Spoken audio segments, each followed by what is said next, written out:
The hardest apologies are the ones you owe yourself. It was supposed to be just another boardroom morning in Austin. The espresso machine in the executive suite sputtered awake. Sunlight bounced off the solar panels of the new Tesla campus. Assistants buzzed around, clutching iPads and whispering last-minute prep for an investor Q&A. But Elon Musk wasn't in the boardroom. Wasn't even in the building. Instead, he sat in the back seat of a modest black Model Y, parked outside a quiet suburban neighborhood on the outskirts of Georgetown, Texas. No driver. No assistant. Just him and his thoughts. Beside him, in the passenger seat, was a worn-out leather folder. The kind no one used anymore. Inside it, an old photo, a contract never signed, and a name that once meant everything. Evan Lee. A name that had once been shouted across coffee-stained startup co-working spaces. A name that had filled the margins of Elon's earliest pitch decks. A name he hadn't spoken out loud in 22 years. Until this morning. 3 hours earlier, while digging through an archival storage cabinet at Neuralink, Elon had found the folder by accident. He was searching for a schematic of a discontinued brain interface prototype when he stumbled upon a misfiled envelope labeled simply, LE. He almost didn't open it. He almost walked away. But curiosity has a scent, and regret has a weight. And as his fingers slipped under the flap, the past unfolded like a blueprint he had been avoiding all his life. Inside were handwritten notes, familiar loops and curves, Evan's signature, a style Elon used to copy when forging lunch passes at their shared dorm in Pennsylvania. Sketches for a hardware-software hybrid startup they once dreamed of building together. A business card, Evan Lee, co-founder, Octave Minds Inc. And then, a letter. Folded once, neatly. Postmarked 2003. I don't need capital, Elon. I just need you to remember we started this dream together. You once told me, if one of us makes it, we both do. I'm just holding you to your word. Elon never replied. He remembered getting that letter. Remembered tossing it into a desk drawer, telling himself he was too overwhelmed. Too under pressure. Too close to making it to risk looking backward. And now, 22 years later, it sat in his lap like an unopened parachute after the plane had already hit the ground. His phone buzzed. A reminder, Tesla AI demo prep 11 a.m. He swiped it away. Instead, he typed a different address into the Tesla's navigation system, a quiet residential cul-de-sac where Evan had once lived, according to a 2005 alumni newsletter. And now here he was. The house looked ordinary. Pale blue shutters. A basketball hoop leaning slightly left. An American flag that had seen better days. But the mailbox still had the same name in faded vinyl letters, Lee. He didn't expect Evan to live here anymore. In fact, he didn't know what he expected at all. He just knew he couldn't keep pretending this part of his story hadn't happened. Just as he reached for the door handle, a tap on the window startled him. A woman, maybe mid-30s, stood outside holding a watering can. Wavy black hair, no makeup, warm but cautious eyes. Elon rolled down the window. Hi. I'm sorry to bother you. I used to know someone who lived here. Evan Lee. The woman steadied him for a moment. He was my dad. Elon blinked. Was? She nodded slowly. He passed away. 6 years ago. Cancer. There it was. The stone in the throat. The ache you try to outgrow but never do. I'm sorry, he said, and meant it. She shifted the can to her other hand. Can I help you with something? He hesitated. I just wanted to. I'm Elon. Her eyes widened. Just slightly. Recognition, not awe. Yeah, she said quietly. I figured. They stood there like that, separated by a car door and a history neither of them had been taught how to share. Would you, Elon asked, mind if I asked you a little about him? About Evan? She looked at the sky like she was calculating how much of her day she could give to this moment. Then she nodded. Come in. The living room hadn't changed much. Old leather couch. Books everywhere. A record player that looked like it still worked. She handed him a glass of water. He talked about you sometimes, she said. Oh? Not often. But when he did, he called you the guy with the moon in his eyes. Elon smiled faintly. We used to stay up all night coding. Skipping meals. Arguing over whether the future needed wires or wings. She chuckled softly. Sounds like him. Then she stood and left the room. When she came back, she was holding a small metal tin. She handed it to him. He kept things in here. Letters.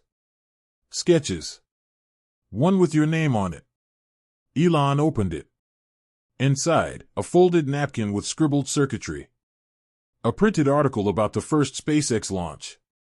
A post-it that said, he did it. And a sealed envelope.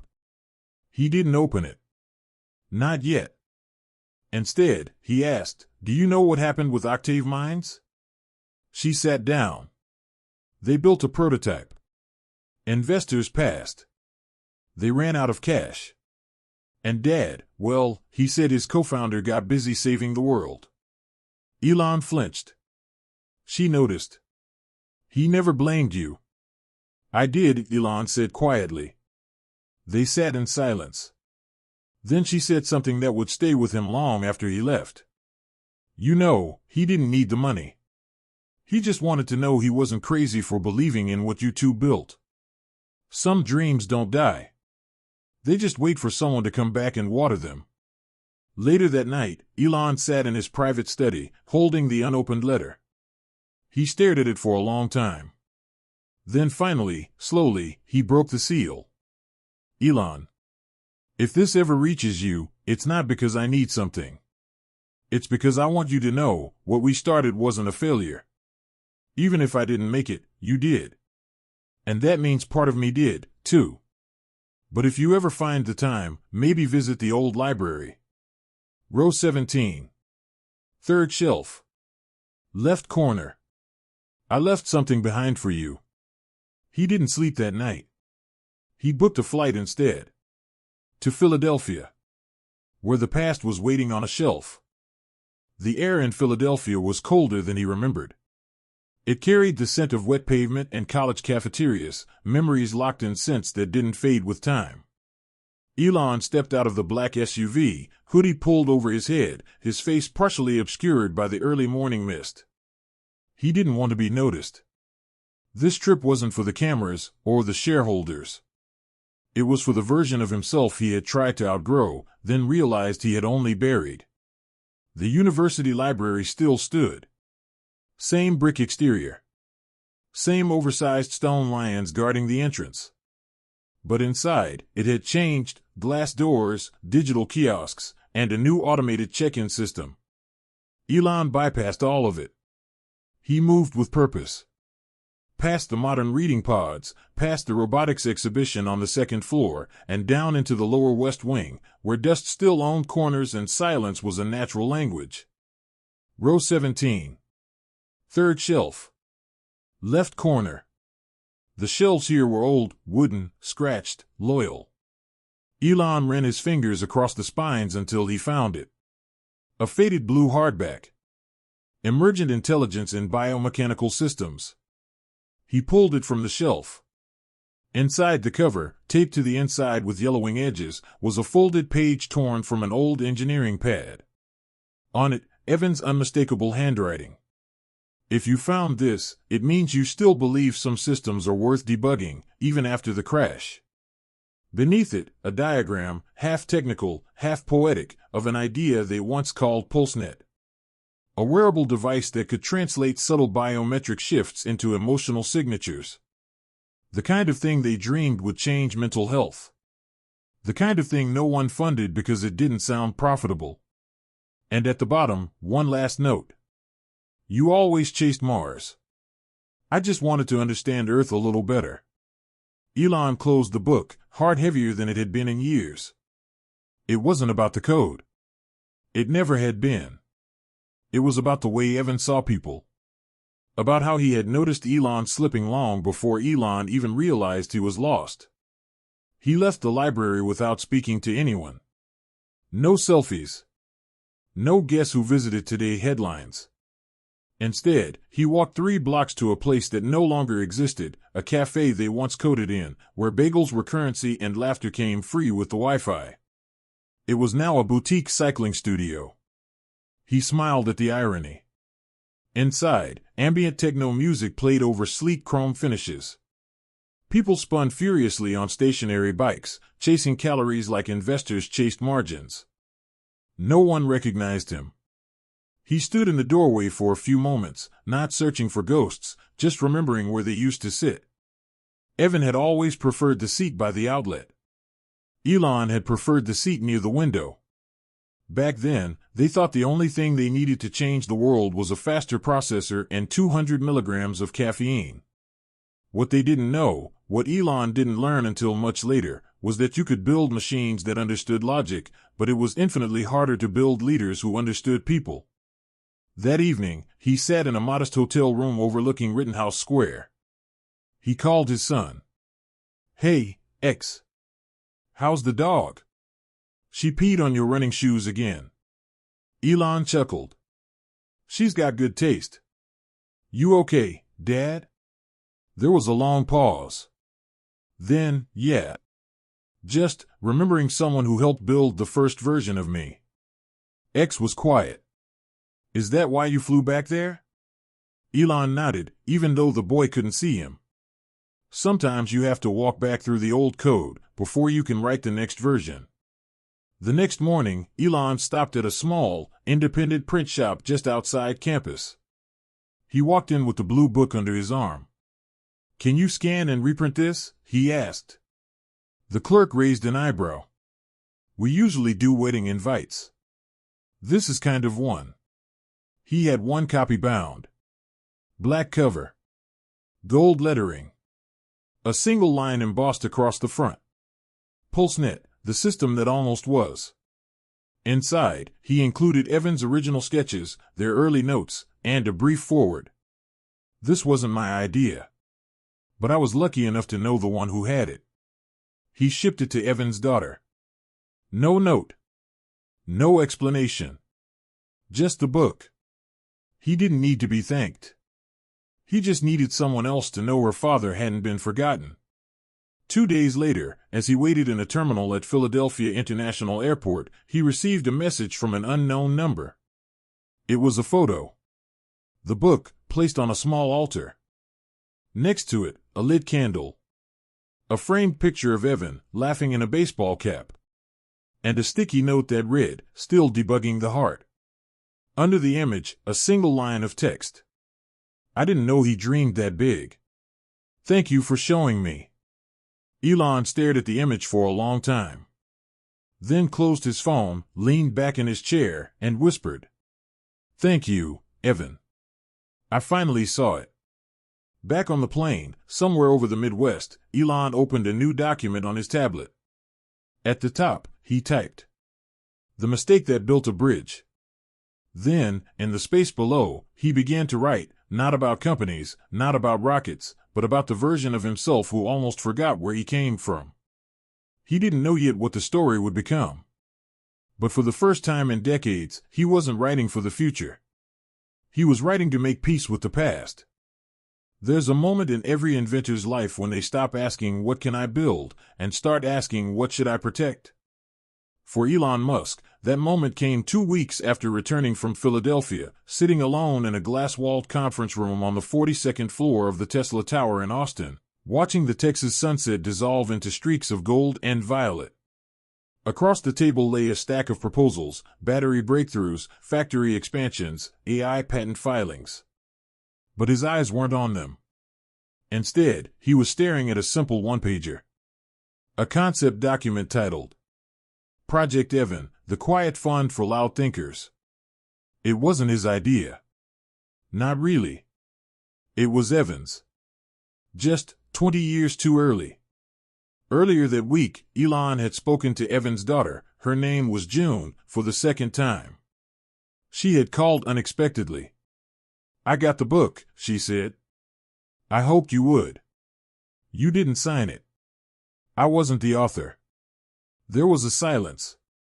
Then, can I ask you something personal? Sure. Did you always know you'd be great? Elon hesitated. I knew I wanted to try. But most days, I just didn't want to disappear. That's what Dad feared most. Not failing. Just becoming invisible. Elon swallowed hard. He never was. Not to me. Then, without fully understanding why, he asked, "What do you do, June?" She exhaled, like the question touched a bruise. I teach robotics. At a charter school. Low-income district. We don't have much, but the kids remind me of him. Elon paused. What do they need? Her laugh was bittersoft. Time. Belief. Equipment. Mostly people who show up. That night, he wrote the one-pager. Not for a product. For a promise. Project Evan was simple in design, radical in purpose. A private initiative, quietly funded by Elon himself, to identify underfunded STEM programs, overlooked inventors, and former engineers who'd aged out of the startup race but still had ideas worth hearing. No press. No stock options. No headlines. Just opportunity. For those like Evan, who had genius but lacked timing. For those like June, who inherited dreams and debt in equal measure. For those who still believed technology wasn't just about disruption, it could also be about repair. 3 weeks later, the first Project Evan pilot launched, without a press release, at June's school in East Austin. A dusty trailer on the edge of campus was transformed into a mini innovation lab. Solar-powered workbenches. Modular AI kits. Access to global mentors through encrypted virtual channels. No one knew Elon funded it, except June. He asked her not to tell the students. Let them think it came from someone who once sat where they are, he said. Because I did. On the first day of the lab opening, Elon visited. Quietly. He wore a baseball cap, sunglasses. He didn't speak during the ribbon cutting. He just watched. A boy named Jeremiah built a basic robotic arm in under 30 minutes. A girl named Danny recoded a malfunctioning AI script Elon himself had written years ago, made it better. And one child, a soft-spoken kid named Noel, wrote the phrase "dreams need daylight" on a whiteboard, surrounded it with equations. Elon stared at that board longer than anyone noticed. And in his chest, something opened. Not ambition. Grace. Later that evening, he found June sitting alone on the classroom steps. You built the world he believed in, she said. No, Elon replied. I just finally stopped running from it. She smiled faintly. You know what he would have said? What? She imitated her father's gravel-warm voice. Took you long enough, Mars boy. They both laughed. Then she reached into her bag and handed him something. It was a cassette tape. Old. Nearly worn through. Dad used to record audio journals. This one's dated the week after he sent you the letter. Elon took it carefully, like it might dissolve in his hands. He talks about you, June said. About not hearing back. Elon closed his fingers around it. I'm not sure I can listen to that. Maybe not now, she said. But maybe one day, when the silence doesn't sting as much. That night, he didn't go home. He sat in the back seat of another parked Tesla, just like he had weeks before, and watched the sky transition from deep indigo to black. The cassette sat on the seat beside him. He didn't play it. But he kept it close. And before drifting off into a rare, quiet sleep, he whispered something only the night could hear. I'll keep showing up. Even if I'm late. Some truths don't arrive like lightning. They come gently, like the sound of a cassette tape rolling to life after decades of silence. Elon sat alone in his study at 2:13 a.m. The house was still. The kind of stillness that only came when everyone else had long since stopped chasing. The cassette was in an old Sony Walkman he dug out of storage. It still worked, surprisingly. Or maybe it worked because it needed to, because some things wait until you're finally ready. He pressed play. The tape crackled. Then, Evan's voice. October 3rd, weather's crap. Coffee's worse. But I saw something today that made me think of you, E. A boy on the subway sketching blueprints on the back of a Taco Bell napkin. He had that look in his eyes. The one you used to get when you talked about making the world solar-powered. That would have kind of stare. You remember that version of you? I hope you do. Because I still do. Elon leaned forward. I'm not mad. I just miss the guy who believed we didn't have to win the world to change it. The one who thought small ideas, like PulseNet or student-run labs, could be beautiful enough. I know you're busy. I know you're building something no one else can even understand yet. But I just wanted to leave this here. So that maybe one day, if you forget who you are, you'll hear someone who didn't. The tape stopped. Not because it ended, but because that's where Evan stopped talking. Elon didn't move for a long time. The silence afterward was softer. Not empty. Held. 3 days later, Elon returned to the innovation lab June had built. This time, he didn't hide who he was. He stood at the front of the class and spoke to the students, not about rockets or neural links, but about failure. My greatest regret, he said, was thinking that success would erase the mistakes that came before it. He paused, then added, It doesn't. It only teaches you how to carry them with more grace. A hand went up. A girl asked, What made you change? Elon smiled. A friend who believed in me, even after I stopped answering. Another hand. What do we do when no one believes in us? He looked at the child. Believe in someone else. That belief has a strange way of circling back. Later that night, June handed him a journal. It wasn't Evan's. It was hers. I've been writing down the things these kids say. The things they invent. The things they want to fix. Elon flipped through the pages, drawings of drones that planted trees, solar paint for low-income housing, robots that helped grandparents remember their meds. They're brilliant, he whispered. She nodded. And they're listening. He looked up. To what? She smiled. To how you choose to end your silence. That weekend, Elon published a short blog post, anonymously at first. He titled it, The Mistake That Became a Mirror. And in it, he wrote, I didn't just fail a friend. I failed the version of myself who still believed it was okay to ask for help. But through his daughter, I found that some echoes don't fade, they wait. For the right time. For someone willing to stop, turn around, and listen. So if you've ever buried a regret so deep it stopped having words, maybe this is your moment to give it one.